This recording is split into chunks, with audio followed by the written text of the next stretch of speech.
ನೋಡಿ ಫ್ರೆಂಡ್ಸ್, ಇವತ್ತಿನ ವಿಡಿಯೋದಲ್ಲಿ ನಾನು ನಿಮಗೆ ತಿಳಿಸ್ತಿರುವ ಒಂದು ಮಾಹಿತಿ ಯಾವುದಪ್ಪ ಅಂತಂದ್ರೆ ಆನ್ಲೈನ್ ಮುಖಾಂತರ ಹೊಸ ವೋಟರ್ ಐಡಿ ಕಾರ್ಡ್ಗೆ ನೀವು ಜಸ್ಟ್ ಮನೆಯಲ್ಲೇ ಕೂತ್ಕೊಂಡು ನಿಮ್ಮ ಒಂದು ಡೆಸ್ಕ್ಟಾಪ್ ಅಥವಾ ಲ್ಯಾಪ್ಟಾಪ್ ಮುಖಾಂತರ ಯಾವ ರೀತಿ ಅರ್ಜಿಯನ್ನ ಸಲ್ಲಿಸೋದು ಅನ್ನೋದನ್ನ ಇವತ್ತಿನ ವಿಡಿಯೋದಲ್ಲಿ ನಾನು ನಿಮಗೆ ತಿಳಿಸ್ಕೊಡ್ತೀನಿ. ಅಂದ್ರೆ 18 ವರ್ಷದಿಂದ ಮೇಲ್ಪಟ್ಟಂತ ಯಾವುದೇ ಒಬ್ಬ ನಾಗರಿಕ ಏನಿರ್ತಾನೆ ಆ ಒಂದು ವ್ಯಕ್ತಿ ಯಾವುದೇ ಒಂದು CSC ಸೆಂಟರ್ಗೆ ಆಗಲಿ ಅಥವಾ ಯಾವುದೇ ಒಂದು ಸರ್ವಿಸ್ ಸೆಂಟರ್ಗೆ ಹೋಗುವಂತ ಅವಶ್ಯಕತೆ ಇಲ್ಲ. ಅಂದ್ರೆ ಮನೆಯಲ್ಲೇ ಕೂತ್ಕೊಂಡು ಜಸ್ಟ್ ಒಂದು 5 ಮಿನಿಟ್ಸ್ ನಲ್ಲಿ ನಿಮ್ಮ ಒಂದು ಹೊಸ ವೋಟರ್ ಐಡಿ ಕಾರ್ಡ್ಗೆ ಒಂದು ಲ್ಯಾಪ್ಟಾಪ್ ಅಥವಾ ಏನು ಡೆಸ್ಕ್ಟಾಪ್ ಮುಖಾಂತರ ಯಾವ ರೀತಿ ಆನ್ಲೈನ್ ನಲ್ಲಿ ಅರ್ಜಿಯನ್ನು ಸಲ್ಲಿಸೋದು ಮತ್ತೆ ನಿಮ್ಮ ಒಂದು ಮನೆ ಅಡ್ರೆಸ್ಗೆ ಹೊಸ ವೋಟರ್ ಐಡಿ ಕಾರ್ಡ್ ಬರುವಂತೆ ಮಾಡೋದು ಅನ್ನೋದನ್ನ ಇವತ್ತಿನ ವಿಡಿಯೋದಲ್ಲಿ ತಿಳಿಸ್ಕೊಡ್ತಾ ಇದ್ದೀನಿ. ನೋಡಿ ಫ್ರೆಂಡ್ಸ್, ಮೊದಲಿಗೆ ನೀವು ನಿಮ್ಮ ಒಂದು ಡೆಸ್ಕ್ಟಾಪ್ ಅಥವಾ ಲ್ಯಾಪ್ಟಾಪ್ ನಲ್ಲಿ ಯಾವುದಾದ್ರೂ ಒಂದು ವೆಬ್ ಬ್ರೌಸರ್ನ ನೀವು ಓಪನ್ ಮಾಡ್ಕೊಳ್ಬೇಕಾಗುತ್ತೆ. ವೆಬ್ ಬ್ರೌಸರ್ನ ಓಪನ್ ಮಾಡ್ಕೊಂಡ ನಂತರ ಇಲ್ಲಿ ನೀವು ಸರ್ಚ್ ಬಾರ್ ನಲ್ಲಿ nvsp.in ಅಂತ ಹಾಕಬೇಕಾಗುತ್ತೆ. nvsp.in ಅಂತ ಹಾಕಿ ಈ ಒಂದು ವೆಬ್ಸೈಟ್ ಲಿಂಕ್ ನ ಬೇಕಾದ್ರೆ ಡಿಸ್ಕ್ರಿಪ್ಷನ್ ಬಾಕ್ಸ್ ನಲ್ಲಿ ಹಾಕಿರ್ತೀನಿ. ನೀವು ಅಲ್ಲಿಂದ ಡೈರೆಕ್ಟ್ ಆಗಿ ಓಪನ್ ಮಾಡ್ಕೊಬಹುದು. ಇದನ್ನ ನೀವು ಸರ್ಚ್ ಕೊಡಬೇಕಾಗುತ್ತೆ. ಫ್ರೆಂಡ್ಸ್, ಸರ್ಚ್ ಕೊಟ್ಟ ನಂತರ ನಿಮಗೆ ಒಂದು ವೋಟರ್ ಐಡಿ ಕಾರ್ಡ್ಗೆ ಸಂಬಂಧಪಟ್ಟಂತ ಅಫಿಷಿಯಲ್ ವೆಬ್ಸೈಟ್ ಏನಿದೆ ಈ ರೀತಿಯಾಗಿ ಓಪನ್ ಆಗುತ್ತೆ. ಇಲ್ಲಿ ಓಪನ್ ಆದ ನಂತರ ನಿಮಗೆ ಹೊಸದಾಗಿ ವೋಟರ್ ಐಡಿ ಕಾರ್ಡ್ಗೆ ಆನ್ಲೈನ್ ನಲ್ಲಿ ಅರ್ಜಿ ಸಲ್ಲಿಸಬೇಕಂದ್ರೆ ನೀವು ಈ ಒಂದು ಅಫಿಷಿಯಲ್ ವೆಬ್ಸೈಟ್ಗೆ ಮೊದಲು ರಿಜಿಸ್ಟ್ರೇಷನ್ ನೀವು ಮಾಡ್ಕೊಳ್ಬೇಕಾಗುತ್ತೆ. ಇಲ್ಲಿ ನೋಡ್ತಿರ್ಬೋದು ಕೆಳಗಡೆ ಲಾಗಿನ್ ಆರ್ ರಿಜಿಸ್ಟರ್ ಅಂತ ಒಂದು ಆಪ್ಷನ್ ಕಾಣ್ತಾ ಇದೆ. ಇದ್ರ ಮೇಲೆ ನೀವು ಕ್ಲಿಕ್ ಮಾಡಬೇಕಾಗುತ್ತೆ. ಇಲ್ಲಿ ಕ್ಲಿಕ್ ಮಾಡಿದ ನಂತರ ನಿಮಗೆ ನೀವು ಆಲ್ರೆಡಿ ಈ ಒಂದು ವೆಬ್ಸೈಟ್ಗೆ ಒಂದು ರಿಜಿಸ್ಟ್ರೇಷನ್ ಮಾಡ್ಕೊಂಡಿದ್ರೆ ಡೈರೆಕ್ಟ್ ಆಗಿ ಯೂಸರ್ ನೇಮು ಮತ್ತೆ ಪಾಸ್ವರ್ಡು ಕ್ಯಾಪ್ಚರ್ ಕೋಡ್ನ ಹಾಕಿ ಲಾಗಿನ್ ಮಾಡಿ ಹೋಗ್ಬೋದು. ಒಂದು ವೇಳೆ ನೀವು ಈ ಒಂದು ಅಫಿಷಿಯಲ್ ವೆಬ್ಸೈಟ್ಗೆ ಹೊಸದಾಗಿ ವಿಸಿಟ್ ಮಾಡ್ತಾ ಇದ್ರೆ ನೀವು ಇಲ್ಲಿ ರಿಜಿಸ್ಟ್ರೇಷನ್ ನ ಮಾಡ್ಕೊಳ್ಬೇಕಾಗತ್ತೆ. ಇಲ್ಲಿ ಕೆಳಗಡೆ ನಿಮಗೆ don't have account register as new user ಅಂತ ಇದೆಯಲ್ಲ, ಇದ್ರ ಮೇಲೆ ನೀವು ಕ್ಲಿಕ್ ಮಾಡಬೇಕಾಗತ್ತೆ. ಇಲ್ಲಿ ಕ್ಲಿಕ್ ಮಾಡಿದ ನಂತರ ನಿಮಗೆ ಮೊದಲಿಗೆ ಇಲ್ಲಿ ನಿಮ್ಮ ಒಂದು ಮೊಬೈಲ್ ನಂಬರ್ನ ಅಂದ್ರೆ ರನ್ನಿಂಗ್ ಇರುವಂತ ಒಂದು ಮೊಬೈಲ್ ನಂಬರ್ನ ಹಾಕಬೇಕಾಗತ್ತೆ. ಮತ್ತೆ ಕೆಳಗಡೆ ಕ್ಯಾಪ್ಚರ್ ಕೋಡ್ ಇದೆ, ಕ್ಯಾಪ್ಚರ್ ಕೋಡ್ನ ಹಾಕಿ ಸೆಂಡ್ OTP ಅಂತ ಕ್ಲಿಕ್ ಮಾಡಿ. ಸೆಂಡ್ OTP ಅಂತ ಕ್ಲಿಕ್ ಮಾಡಿದ್ರೆ ನೀವು ಕೊಟ್ಟಂತ ಮೊಬೈಲ್ ನಂಬರ್ಗೆ OTP ಬರುತ್ತೆ. ಆ OTP ನ ಇಲ್ಲಿ ಹಾಕಿ ನೀವು ವೆರಿಫೈ OTP ಅಂತ ಕ್ಲಿಕ್ ಮಾಡಬೇಕಾಗುತ್ತೆ. ನಂತರ ನೀವು ಹಾಕಿದಂತ OTP ಏನಿರುತ್ತೆ ಅದು ವೆರಿಫೈ ಸಕ್ಸಸ್ಫುಲಿ ಆಗುತ್ತೆ ಅಂತ ಹೇಳ್ಬೋದು. ನಂತರ ಇಲ್ಲಿ ನೀವು ಕೆಳಗಡೆ ನಿಮ್ಮ ಒಂದು ಇಮೇಲ್ ID ಮತ್ತೆ ಪಾಸ್ವರ್ಡ್ ನ ನೀವು ಕ್ರಿಯೇಟ್ ಮಾಡಬೇಕಾಗುತ್ತೆ. ಅಂದ್ರೆ email ID password email ID ನ ಹಾಕಿದ ನಂತರ ಪಾಸ್ವರ್ಡ್ ಯಾವ ರೀತಿ ಇರಬೇಕಪ್ಪ ಅಂತಂದ್ರೆ ಒಂದು ಕ್ಯಾಪಿಟಲ್ ಲೆಟರ್ ಮತ್ತೆ ಇನ್ನೊಂದು ಸ್ಪೆಷಲ್ ಕ್ಯಾರೆಕ್ಟರ್ ಮತ್ತೆ ನಂಬರು, ಇವು 3 ಸೇರಿ ನಿಮಗೆ ಪಾಸ್ವರ್ಡ್ ನ ನೀವು ಕ್ರಿಯೇಟ್ ಮಾಡಬೇಕಾಗುತ್ತೆ. ಅಂದ್ರೆ ಒಂದು 8 ಅಕ್ಷರಗಳ ಇರುವಂತ ಒಂದು ಪಾಸ್ವರ್ಡ್ ನ ನೀವು ಕ್ರಿಯೇಟ್ ಮಾಡಬೇಕಾಗುತ್ತೆ. ಇಲ್ಲಿ ಪಾಸ್ವರ್ಡ್ ನ ಹಾಕಿ ಕೆಳಗಡೆ ಕನ್ಫರ್ಮ್ ಪಾಸ್ವರ್ಡ್ ಅಂತ ಮತ್ತೆ ಅದೇ ಪಾಸ್ವರ್ಡ್ ನ ನೀವು ಹಾಕಬೇಕಾಗುತ್ತೆ. ಹಾಕಿದ ನಂತರ ಇಲ್ಲಿ ರಿಜಿಸ್ಟರ್ ಅಂತ ನೀವು ಕ್ಲಿಕ್ ಮಾಡಿ. ರಿಜಿಸ್ಟರ್ ಅಂತ ಕ್ಲಿಕ್ ಮಾಡಿದ ತಕ್ಷಣ ನಿಮಗೆ ಇಲ್ಲಿ ರಿಜಿಸ್ಟ್ರೇಷನ್ ಸಕ್ಸಸ್ಫುಲಿ ಅಂತ ಬರುತ್ತೆ. ನಂತರ ನೀವೇನ್ ಮಾಡಬೇಕು, ನಿಮ್ಮ ಒಂದು ಲಾಗಿನ್ ನ ನೀವು ಮತ್ತೆ ಈ ಪೇಜ್ಗೆ ಮಾಡಬೇಕಾಗುತ್ತೆ. ಲಾಗಿನ್ ಯಾವ ರೀತಿಯಪ್ಪ ಅಂತಂದ್ರೆ ನಿಮಗೆ ಇಲ್ಲಿ ನೋಡ್ತಿರ್ಬೋದು, ಮೊದಲಿಗೆ ನೀವು ಏನ್ ಮಾಡಿರ್ತೀರ ನಿಮ್ಮ ಒಂದು ಮೊಬೈಲ್ ನಂಬರ್ ಕೊಟ್ಟಿರ್ತೀರ, ಆ ಒಂದು ಮೊಬೈಲ್ ನಂಬರ್ನ ಒಂದು ಯೂಸರ್ ನೇಮ್ ನಲ್ಲಿ ಹಾಕಬೇಕಾಗುತ್ತೆ. ನಂತರ ಒಂದು ಪಾಸ್ವರ್ಡ್ ನ ಕ್ರಿಯೇಟ್ ಮಾಡಿರ್ತಾರಲ್ಲ ಆ ಪಾಸ್ವರ್ಡ್ ನ ಹಾಕಿ ಇಲ್ಲಿ ಕ್ಯಾಪ್ಚರ್ ಕೋಡ್ ನ ನಾವು ಹಾಕಬೇಕಾಗುತ್ತೆ. ಕ್ಯಾಪ್ಚರ್ ಕೋಡ್ ನ ಹಾಕಿ ಇಲ್ಲಿ ಮತ್ತೆ ಲಾಗಿನ್ ಅಂತ ಕ್ಲಿಕ್ ಮಾಡಿ. ನೋಡಿ ಫ್ರೆಂಡ್ಸ್, ಲಾಗಿನ್ ಅಂತ ಕ್ಲಿಕ್ ಮಾಡಿದ ತಕ್ಷಣ ನಿಮಗೆ ಇಲ್ಲಿ ಹೊಸದಾಗಿ ಒಂದು ವೋಟರ್ ಐಡಿ ಕಾರ್ಡ್ಗೆ ಆನ್ಲೈನ್ ನಲ್ಲಿ ಅರ್ಜಿ ಸಲ್ಲಿಸೋಕೆ ಈಗ ಒಂದು ಆಪ್ಷನ್ ನಿಮಗೆ ಕಂಡು ಬರುತ್ತೆ ಅಂತ ಹೇಳ್ಬೋದು. ಅಂದ್ರೆ ಇಲ್ಲಿ ವೆಬ್ಸೈಟ್ಗೆ ನೋಡ್ತಿರ್ಬೋದು ಫ್ರೆಶ್ ಇನ್ಕ್ಲೂಷನ್ ಆರ್ ಎನ್ರೋಲ್ಮೆಂಟ್ ಅಂತ ಒಂದು ಆಪ್ಷನ್ ಕಾಣ್ತಾ ಇದೆ. ಇಲ್ಲಿ ನಿಮಗೆ ವೆಬ್ಸೈಟ್ ನಲ್ಲಿ ನೋಡ್ತಿರ್ಬೋದು. ಈ ಒಂದು ಆಪ್ಷನ್ ಮೇಲೆ ನೀವು ಕ್ಲಿಕ್ ಮಾಡಬೇಕಾಗುತ್ತೆ. ಇಲ್ಲಿ ಕ್ಲಿಕ್ ಮಾಡಿದ್ರೆ ನಿಮಗೆ ಮೊದಲನೇದಾಗಿ ಇಲ್ಲಿ ಸಿಟಿಜನ್ಶಿಪ್ ಅಂತ ಕೇಳುತ್ತೆ. ಇಲ್ಲಿ ಇಂಡಿಯಾ ಅಂತ ಒಂದು ಫಸ್ಟ್ನೇ ಆಪ್ಷನ್ ಇದೆ ನೋಡಿ ಫ್ರೆಂಡ್ಸ್. ಈ ಐ ರಿಸೈಡ್ ಇನ್ ಇಂಡಿಯಾ ಅಂತ ಒಂದು ಆಪ್ಷನ್ ಇದೆಯಲ್ಲ, ಇದನ್ನ ನೀವು ಕ್ಲಿಕ್ ಮಾಡಬೇಕಾಗುತ್ತೆ. ಅಂದ್ರೆ ಇಂಡಿಯಾಕ್ಕೆ ಸಂಬಂಧಪಟ್ಟಂತ ನಾಗರಿಕರಾಗಿದ್ರೆ ನೀವು ಇದನ್ನು ಕ್ಲಿಕ್ ಮಾಡಬೇಕಾಗುತ್ತೆ. ಒಂದು ವೇಳೆ ಇಂಡಿಯಾ ಬಿಟ್ಟು ಹೊರ ದೇಶದಲ್ಲಿ ಇದ್ರೆ ನೀವು ಕೆಳಗಡೆ ಕ್ಲಿಕ್ ಮಾಡಬೇಕಾಗುತ್ತೆ. ಇಲ್ಲಿ ಕ್ಲಿಕ್ ಮಾಡಿದ ನಂತರ ನಿಮಗೆ ನಿಮ್ಮ ಒಂದು ಸೆಲೆಕ್ಟ್ ಅನ್ನ ನಿಮ್ಮ ಒಂದು ಸ್ಟೇಟ್ ಅನ್ನ ನೀವು ನಂತರ ಸೆಲೆಕ್ಟ್ ಮಾಡ್ಕೊಬೇಕಾಗತ್ತೆ. ಇಲ್ಲಿ ಸ್ಟೇಟ್ ಅನ್ನ ಸೆಲೆಕ್ಟ್ ಮಾಡ್ಕೊಂಡ ನಂತರ ಇಲ್ಲಿ ನೆಕ್ಸ್ಟ್ ಅಂತ ಕ್ಲಿಕ್ ಮಾಡಿ. ಫ್ರೆಂಡ್ಸ್, ಇಲ್ಲಿ ನಿಮಗೆ ನೋಡ್ತಿರ್ಬೋದು ನೆಕ್ಸ್ಟ್ ಅಂತ ಕ್ಲಿಕ್ ಮಾಡಿದ್ರೆ ನಿಮಗೆ ವೋಟರ್ ಐಡಿ ಕಾರ್ಡ್ಗೆ ಆನ್ಲೈನ್ ನಲ್ಲಿ ಅರ್ಜಿ ಸಲ್ಲಿಸಬೇಕಂತಂದ್ರೆ ನೀವು 6 ಸ್ಟೆಪ್ಗಳನ್ನ ಫುಲ್ಫಿಲ್ ಮಾಡಬೇಕಾಗತ್ತೆ. ಇಲ್ಲಿ ನಿಮಗೆ ನೋಡ್ತಿರ್ಬೋದು. ಈಗ 6 ಒಂದು ಸ್ಟೆಪ್ಗಳನ್ನ ಯಾವ ರೀತಿ ಫುಲ್ಫಿಲ್ ಮಾಡ್ಬೇಕನ್ನೋದನ್ನ ನಾನು ನಿಮಗೆ ತಿಳಿಸ್ಕೊಡ್ತೀನಿ. ಫ್ರೆಂಡ್ಸ್, ಇಲ್ಲಿ ನಿಮಗೆ ಮೊದಲನೇ ಸ್ಟೆಪ್ ನಲ್ಲಿ ನಾವು ಅಡ್ರೆಸ್ ಅನ್ನ ಫುಲ್ಫಿಲ್ ಮಾಡಬೇಕಾಗುತ್ತೆ. ಅಂದ್ರೆ ಮೊದಲಿಗೆ ಇಲ್ಲಿ ನಿಮ್ಮ ಸ್ಟೇಟ್ ಆಟೋಮೆಟಿಕ್ ಆಗಿ ಬಂದಿರುತ್ತೆ. ನಂತರ ನಿಮ್ಮ ಒಂದು ಡಿಸ್ಟಿಕ್ ಅನ್ನ ನೀವು ಇಲ್ಲಿ ಸೆಲೆಕ್ಟ್ ಮಾಡ್ಕೊಬೇಕಾಗುತ್ತೆ. ನಂತರ ಇಲ್ಲಿ ನೋಡ್ತಿರ್ಬೋದು ನಿಮಗೆ ಮ್ಯಾಂಡೇಟರಿ ಆಗಿ ಒಂದು ಸ್ಟಾರ್ ಮಾರ್ಕ್ ಇರುವಂತ ಎಲ್ಲ ಕಾಲಮ್ಗಳನ್ನ ನೀವು ಮ್ಯಾಂಡೇಟರಿ ಆಗಿ ಫುಲ್ಫಿಲ್ ಮಾಡಬೇಕಾಗುತ್ತೆ. ನಂತರ ಇಲ್ಲಿ ಹೌಸ್ ನಂಬರ್ ಅಂತ ಕೇಳುತ್ತೆ. ನಿಮ್ಮ ಒಂದು ಆಧಾರ್ ಕಾರ್ಡ್ ನಲ್ಲಿ ಹೌಸ್ ನಂಬರ್ ಏನಿತ್ತಪ್ಪ ಅಂತಂದ್ರೆ ಅದನ್ನ ಹೌಸ್ ನಂಬರ್ ಹಾಕಬೇಕಾಗುತ್ತೆ. ಇಲ್ಲಿ ಆಟೋಮೆಟಿಕ್ ಆಗಿ ನಿಮಗೆ ಒಂದು ರೈಟ್ ಸೈಡ್ ಗೆ ನೋಡ್ತಿರ್ಬೋದು ನೀವು ಇಂಗ್ಲಿಷ್ ನಲ್ಲಿ ಹಾಕಿದ ನಂತರ ಇದೇನಾಗುತ್ತೆ ನಿಮಗೆ ಇಲ್ಲಿ ನಿಮ್ಮ ಲೋಕಲ್ ಲ್ಯಾಂಗ್ವೇಜ್ ಏನಿರುತ್ತೆ ಅದರಲ್ಲಿ ಕನ್ವರ್ಟ್ ಆಗುತ್ತೆ ಅಂತ ಹೇಳ್ಬೋದು. ಇಲ್ಲಿ ನಿಮ್ಮ ಒಂದು ಲೋಕಲ್ ಲ್ಯಾಂಗ್ವೇಜ್ ನಲ್ಲಿ ಸರಿಯಾಗಿ ನೀವು ಹಾಕಿದಂತ ಒಂದು ಮಾಹಿತಿ ಸರಿಯಾಗಿ ಬಂತಪ್ಪ ಅಂತ ಅಂತಂದ್ರೆ ಓಕೆ, ಇಲ್ಲ ಒಂದು ವೇಳೆ ಸರಿಯಾಗಿ ಬಂದಿಲ್ಲ, ಸ್ಪೆಲ್ಲಿಂಗ್ ಮಿಸ್ಟೇಕ್ ಆಗ್ತಾ ಇದೆ ಅಂತಂದ್ರೆ ಇಲ್ಲಿ ಒಂದು ಕೀಬೋರ್ಡ್ ಕಾಣ್ತಾ ಇದೆ, ರೈಟ್ ಸೈಡಿಗೆ ನೋಡ್ತಿರ್ಬೋದು. ಇಲ್ಲಿ ಕ್ಲಿಕ್ ಮಾಡಿ ನಿಮಗೆ ಕನ್ನಡ ಲ್ಯಾಂಗ್ವೇಜ್ ಅಲ್ಲಿ ಈ ಒಂದು ಕೀಬೋರ್ಡ್ ಮುಖಾಂತರ ಏನಾದರೂ ಕರಪ್ಷನ್ ಮಾಡಾಗಿತ್ತಪ್ಪ ಅಂತಂದ್ರೆ ಮಾಡ್ಕೊಬಹುದು. ಒಂದು ವೇಳೆ ನಿಮಗೆ ಈ ಒಂದು ಕೀಬೋರ್ಡ್ ಮುಖಾಂತರ ಒಂದು ಅಡ್ರೆಸ್ ಅನ್ನ ಹಾಕಕ್ ಬಂದಿಲ್ಲಪ್ಪ ಅಂತಂದ್ರೆ ನೀವು ಏನ್ ಮಾಡಬೇಕು, ಮೇಲ್ಗಡೆ ಒಂದು ನ್ಯೂ ಟ್ಯಾಬ್ ಅನ್ನ ಓಪನ್ ಮಾಡ್ಕೊಳ್ಳಿ. ನ್ಯೂ ಟ್ಯಾಬ್ ಅನ್ನ ಓಪನ್ ಮಾಡ್ಕೊಂಡು ಇಲ್ಲಿ ಕನ್ನಡ ಟೈಪಿಂಗ್ ಅಂತ ನೀವು ಸರ್ಚ್ ಮಾಡಬೇಕಾಗುತ್ತೆ. ಕನ್ನಡ ಟೈಪಿಂಗ್ ಅಂತ ಸರ್ಚ್ ಮಾಡಿದ್ರೆ ನಿಮಗೆ ಇಲ್ಲಿ ಕನ್ನಡ ಟೈಪಿಂಗ್ ಬರುತ್ತೆ. ಇದ್ರ ಮೇಲೆ ಫಸ್ಟ್ ಆಪ್ಷನ್ ಮೇಲೆ ನೀವು ಕ್ಲಿಕ್ ಮಾಡಬೇಕಾಗುತ್ತೆ. ಫಸ್ಟ್ ಆಪ್ಷನ್ ಮೇಲೆ ನೀವು ಕ್ಲಿಕ್ ಮಾಡಿದ ನಂತರ ಇಲ್ಲಿ ನಿಮಗೆ ಕನ್ನಡ ಟೈಪಿಂಗು ಮಾಡೋದು ತೋರಿಸ್ತೀನಿ ನಾನು ನಿಮ್ಗೆ ಯಾವ ರೀತಿ ಅಂತ. ಇಲ್ಲಿ ಜಸ್ಟ್ ಇಲ್ಲಿ ನೀವು ಕನ್ನಡ ಟೈಪಿಂಗ್ನಲ್ಲಿ ನೀವು ಇಂಗ್ಲೀಷ್ನಲ್ಲಿ ಟೈಪ್ ಮಾಡಿದರೆ ಅದು ಕನ್ನಡದಲ್ಲಿ ಬರುತ್ತೆ ಅಂತಲೇ ಹೇಳ್ಬೋದು. ಫ್ರೆಂಡ್ಸ್, ಇಲ್ಲಿ ನೋಡ್ತಿರ್ಬೋದು, ನಾನು ಇಂಗ್ಲೀಷ್ನಲ್ಲಿ ಟೈಪ್ ಮಾಡ್ತಾ ಇದ್ದೀನಿ. ಟೈಪ್ ಮಾಡಿದ್ರೆ ಇಲ್ಲಿ ಕನ್ನಡದಲ್ಲಿ ಕನ್ವರ್ಟ್ ಆಗುತ್ತೆ ಅಂತಲೇ ಹೇಳ್ಬೋದು. ಈ ರೀತಿಯಾಗಿ ನೀವು ಕನ್ವರ್ಟ್ ಆದ ತಕ್ಷಣ ನೀವು ಇದನ್ನೇನು ಮಾಡಬೇಕು, ಕಾಪಿ ಮಾಡ್ಕೊಬೇಕಾಗುತ್ತೆ. ಇದನ್ನು ಕಾಪಿ ಮಾಡ್ಕೊಂಡು ಅಲ್ಲಿ ನೀವು ಪೇಸ್ಟ್ ಮಾಡಿದ್ರೆ ಅದು ಸರಿಯಾಗಿ ಆಗುತ್ತೆ ಅಂತಲೇ ಹೇಳ್ಬೋದು. ಇಲ್ಲಿ ಕಾಪಿ ಮಾಡ್ತಾ ಇದ್ದೀನಿ. ಕಾಪಿ ಮಾಡಿದ ತಕ್ಷಣ ನೀವೇನು ಮಾಡಬೇಕು, ಅದನ್ನು ಇಲ್ಲಿ ಏನು ನಿಮ್ಮ ಒಂದು ಅಡ್ರೆಸ್ನ ಎದುರಿಗೆ ಒಂದು ಲೋಕಲ್ ಲ್ಯಾಂಗ್ವೇಜ್ನಲ್ಲಿ ಬಾಕ್ಸ್ ಇರುತ್ತಲ್ಲ ಅಲ್ಲಿ ನೀವು ಪೇಸ್ಟ್ ಮಾಡಬೇಕಾಗುತ್ತೆ. ಈ ರೀತಿಯಾಗಿ ಪೇಸ್ಟ್ ಎಲ್ಲ ಒಂದು ಕಾಲಮ್ಗಳನ್ನ ನೀವು ಸರಿಯಾಗಿ ಇಲ್ಲಿ ನೀವು ಇಂಗ್ಲೀಷ್ನಲ್ಲಿ ಮಾಹಿತಿ ಕೊಟ್ಟ ನಂತರ ಇಲ್ಲಿ ಕನ್ನಡದಲ್ಲಿ ಬಂದಿಲ್ಲ ಅಂತಂದರೆ ನೀವು ಈ ರೀತಿಯಾಗಿ ಕನ್ನಡ ಟೈಪಿಂಗನ್ನು ಯೂಸ್ ಮಾಡ್ಕೊಂಡು ಕಾಪಿ ಪೇಸ್ಟ್ನ ಮಾಡ್ಬೋದು. ನಂತರ ಇಲ್ಲಿ ನಿಮ್ಮ ಒಂದು ಸ್ಟ್ರೀಟನ್ನು ಹಾಕಬೇಕಾಗುತ್ತೆ, ಅಂದರೆ ನಿಮ್ಮ ಯಾವ ಏರಿಯಾದಲ್ಲಿ ವಾಸವಾಗಿದ್ದೀರಾ ಅನ್ನೋದನ್ನು ನೀವು ಹಾಕಬೇಕಾಗುತ್ತೆ. ಹಾಕಿದ ನಂತರ ಇಲ್ಲಿ ಕನ್ನಡದಲ್ಲಿ ನಿಮಗೆ ಅದು ಟ್ರಾನ್ಸ್ಲೇಟ್ ಆಗುತ್ತೆ ಅಂತಲೇ ಹೇಳ್ಬೋದು. ಒಂದು ವೇಳೆ ಸರಿಯಾಗಿ ಇಲ್ಲಿ ಕನ್ನಡದಲ್ಲಿ ಟ್ರಾನ್ಸ್ಲೇಟ್ ಆಗಿಲ್ಲ ಅಂದರೆ ಸೇಮ್ ಕನ್ನಡ ಟೈಪಿಂಗ್ನಲ್ಲಿ ಹೋಗಿ ನೀವು ಜಸ್ಟ್ ಇಂಗ್ಲೀಷ್ನಲ್ಲಿ ಟೈಪ್ ಮಾಡಿದ್ರೆ ಅಲ್ಲಿ ಕನ್ನಡದಲ್ಲಿ ಕನ್ವರ್ಟ್ ಆಗುತ್ತೆ. ಅದನ್ನ ಕಾಪಿ ಮಾಡಿ ಪೇಸ್ಟ್ ಮಾಡಬೇಕಾಗುತ್ತೆ.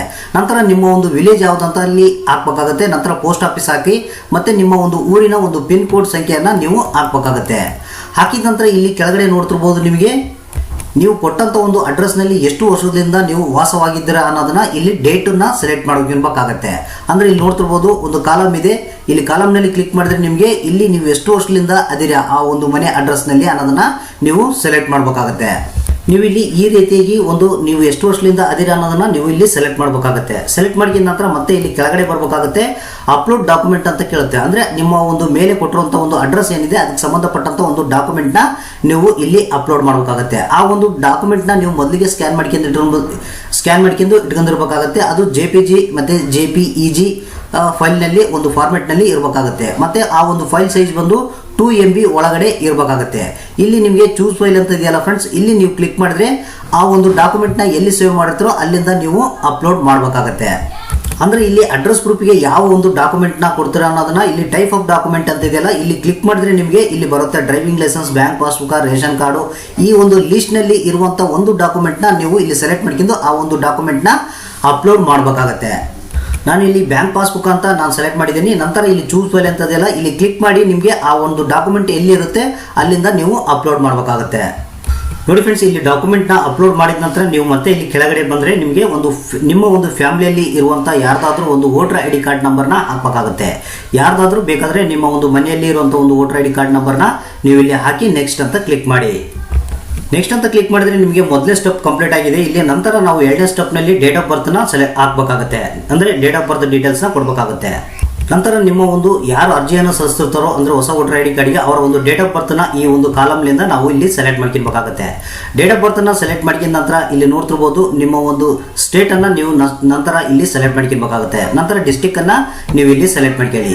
ಇದೆಲ್ಲ ಆದ ನಂತರ ಇಲ್ಲಿ ಡಾಕ್ಯುಮೆಂಟ್ನ ಅಪ್ಲೋಡ್ ಮಾಡಬೇಕಾಗುತ್ತೆ. ಅಂದರೆ ನಿಮ್ಮ ಒಂದು ಡೇಟ್ ಆಫ್ ಬರ್ತ್ಗೆ ಸಂಬಂಧಪಟ್ಟಂಥ ಒಂದು ಡಾಕ್ಯುಮೆಂಟ್ನ ಅಪ್ಲೋಡ್ ಮಾಡಬೇಕಾಗುತ್ತೆ. ಇಲ್ಲಿ ಟೈಪ್ ಆಫ್ ಡಾಕ್ಯುಮೆಂಟ್ ಇದ್ದೇವೆ. ಇಲ್ಲಿ ಸೆಲೆಕ್ಟ್ ಅಂತ ಕ್ಲಿಕ್ ಮಾಡಿದ್ರೆ ನಿಮಗೆ ಈ ಲಿಸ್ಟ್ನಲ್ಲಿ ಇರುವಂಥ ಯಾವುದಾದ್ರೂ ಒಂದು ಡಾಕ್ಯುಮೆಂಟ್ನ ನೀವು ಅಪ್ಲೋಡ್ ಮಾಡಬೇಕಾಗುತ್ತೆ. ಈ ಒಂದು ಡಾಕ್ಯುಮೆಂಟ್ ಬಂದು JPG ಮತ್ತು JPEG ಫಾರ್ಮೆಟ್ನಲ್ಲಿ ಇರಬೇಕಾಗುತ್ತೆ ಮತ್ತು 2 MB ಒಳಗಡೆ ಇರಬೇಕಾಗುತ್ತೆ. ಇಲ್ಲಿ ನಾನು ಆಧಾರ್ ಕಾರ್ಡ್ ಅಂತ ಸೆಲೆಕ್ಟ್ ಮಾಡ್ಕೊಂಡಿದ್ದೀನಿ. ನೀವು ಯಾವುದಾದ್ರೂ ಒಂದು ಈ ಲಿಸ್ಟ್ಲಿಂದ ನಿಮ್ಮಲ್ಲಿ ಇರುವಂಥ ಒಂದು ಡಾಕ್ಯುಮೆಂಟ್ನ ಸೆಲೆಕ್ಟ್ ಮಾಡ್ಕೊಂಡು ಈ ಒಂದು ಡಾಕ್ಯುಮೆಂಟ್ನ ಅಪ್ಲೋಡ್ ಮಾಡಬೇಕಾಗುತ್ತೆ. ಇಲ್ಲಿ ಚೂಸ್ ಫೈಲ್ ಅಂತ ಇದೆಯಲ್ಲ ಇದ್ರ ಮೇಲೆ ಕ್ಲಿಕ್ ಮಾಡಿ ಆ ಡಾಕ್ಯುಮೆಂಟ್ನ ಎಲ್ಲಿ ಸೇವ್ ಮಾಡಿದ್ರು ಅಲ್ಲಿಂದ ನೀವು ಅಪ್ಲೋಡ್ ಮಾಡಬೇಕಾಗುತ್ತೆ. ನೋಡಿ ಫ್ರೆಂಡ್ಸ್, ಇಲ್ಲಿ ನಾನು ಈಗ ಆಧಾರ್ ಕಾರ್ಡ್ನ ಅಪ್ಲೋಡ್ ಮಾಡಿದ್ದೀನಿ. ಅಪ್ಲೋಡ್ ಮಾಡಿದ ನಂತರ ಕೆಳಗಡೆ ಇಲ್ಲಿ ಏಜ್ ಡಿಕ್ಲರೇಷನ್ ಅಂತ ಬರುತ್ತೆ. ಏಜ್ ಡಿಕ್ಲರೇಷನ್ ಬಂದು ಅಲ್ಲಿ ನಿಮಗೆ ನೋಡ್ತಿರ್ಬೋದು ಡೌನ್ಲೋಡ್ ಏಜ್ ಡಿಕ್ಲರೇಷನ್ ಫಾರ್ಮ್ ಅಂತ ಇದೆ. ಇದ್ರ ಮೇಲೆ ಕ್ಲಿಕ್ ಮಾಡಿ ಈ ಒಂದು ಫಾರ್ಮನ್ನು ನೀವು ಡೌನ್ಲೋಡ್ ಮಾಡ್ಕೊಬೇಕಾಗುತ್ತೆ. ಈ ಒಂದು ಡಿಕ್ಲರೇಷನ್ ಫಾರ್ಮ್ನ ನೀವೇನು ಮಾಡಬೇಕು, ಒಂದು ಪ್ರಿಂಟನ್ನು ತಗೊಳ್ಬೇಕಾಗುತ್ತೆ. ಪ್ರಿಂಟನ್ನು ತಗೊಂಡು ಇಲ್ಲಿ ಯಾರು ಅರ್ಜಿಯನ್ನು ಸಲ್ಲಿಸ್ತಿರ್ತಾರೆ ಅವರು ಗಂಡ್ಮಕ್ಳಾಗಿದ್ದರೆ ಅವರ ಒಂದು ಹೆಸರನ್ನ ಹಾಕಿ ಇಲ್ಲಿ ತಂದೆ ಹೆಸರನ್ನ ಹಾಕಬೇಕಾಗುತ್ತೆ. ಅಥವಾ ಒಂದು ವೇಳೆ ಹೆಣ್ಮಕ್ಳಾಗಿದ್ದರೆ ಆ ಒಂದು ಹೆಣ್ಮಕ್ಳ ಒಂದು ಹೆಸರನ್ನ ಹಾಕಿ ನಂತರ ಇಲ್ಲಿ ಗಂಡನ ಹೆಸರನ್ನ ಹಾಕಬೇಕಾಗುತ್ತೆ. ಹಾಕಿದ ನಂತರ ಒಂದು ಅರ್ಜಿ ಸಲ್ಲಿಸ್ತಿರ್ತಾರೆ ಅವರ ಒಂದು ಸಿಗ್ನೇಚರ್ನ ಇಲ್ಲಿ ಕೆಳಗಡೆ ಮಾಡಬೇಕಾಗುತ್ತೆ. ಇಲ್ಲಿ ನೋಡ್ತಿರ್ಬೋದು ನಿಮಗೆ ಇಲ್ಲಿ ಸಿಗ್ನೇಚರ್ನ ನೀವು ಮಾಡಬೇಕಾಗುತ್ತೆ.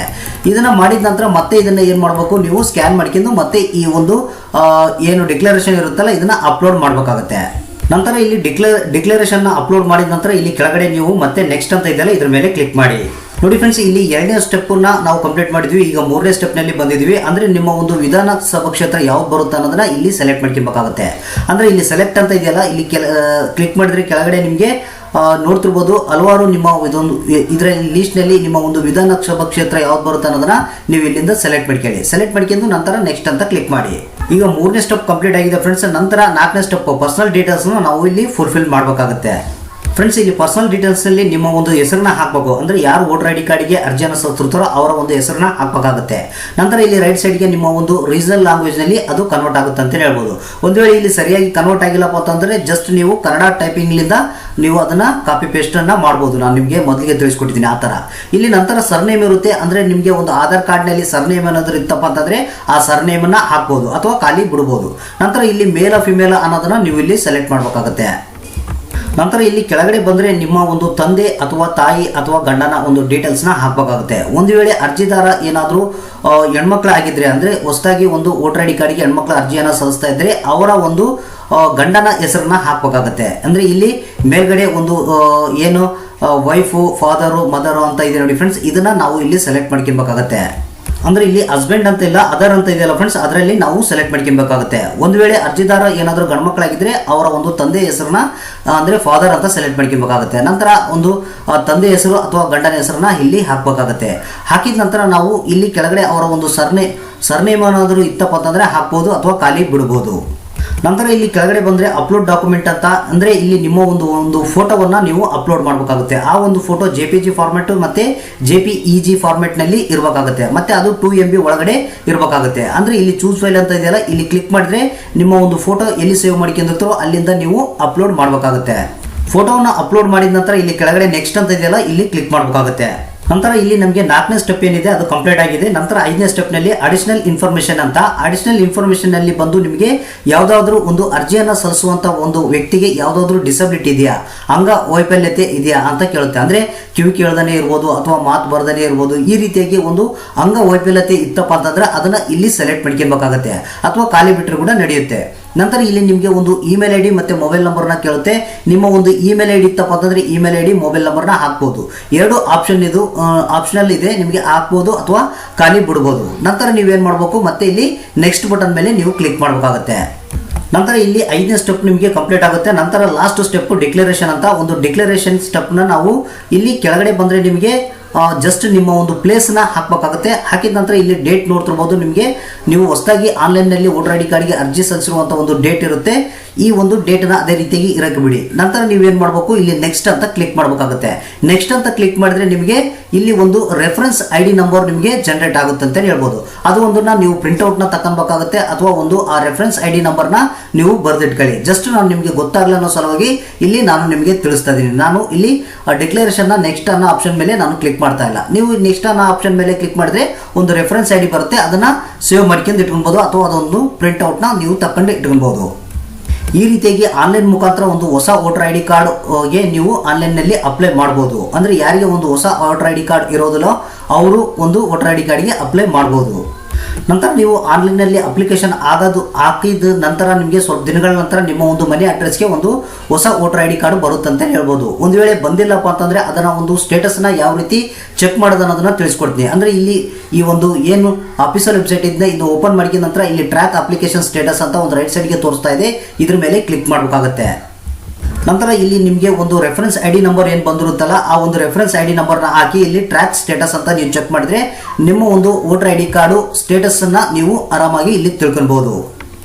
ನಂತರ ನಿಮ್ಮ ಒಂದು ವೋಟರ್ ID ಕಾರ್ಡ್ಗೆ ಸಂಬಂಧಪಟ್ಟಂತೆ ಅಥವಾ ಒಂದು ಅಫಿಷಿಯಲ್ ವೆಬ್ಸೈಟ್ಗೆ ಸಂಬಂಧಪಟ್ಟಂತೆ ಏನೇ ಡೌಟ್ ಇತ್ತಪ್ಪ ಅಂತಂದ್ರೂ ಕೂಡ ನೀವು ಈ ಒಂದು ಅಫಿಷಿಯಲ್ ವೆಬ್ಸೈಟ್ನ ಓಪನ್ ಮಾಡ್ಕೊಂಡು ಇಲ್ಲಿ ಕೆಳಗಡೆ ಬಂದರೆ ನಿಮಗೆ ಒಂದು ಟೋಲ್ ಫ್ರೀ ನಂಬರ್ ಕಾಣುತ್ತೆ. ಇಲ್ಲಿ ನೋಡ್ತಿರ್ಬೋದು ಕೆಳಗಡೆ ಟೋಲ್ ಫ್ರೀ ನಂಬರ್ ಇದೆ. ಈ ಒಂದು ಟೋಲ್ ಫ್ರೀ ನಂಬರ್ಗೆ ನೀವು ಕಾಂಟ್ಯಾಕ್ಟ್ ಮಾಡೋದ್ರ ಮುಖಾಂತರ ನಿಮ್ಮ ಒಂದು ಏನೇ ಡೌಟ್ಸ್ ಇತ್ತಪ್ಪ ಅಂತಂದ್ರೂ ಕೂಡ ನೀವು ಈಸಿಯಾಗಿ ಬಗೆಹರಿಸ್ಕೊಬೋದು.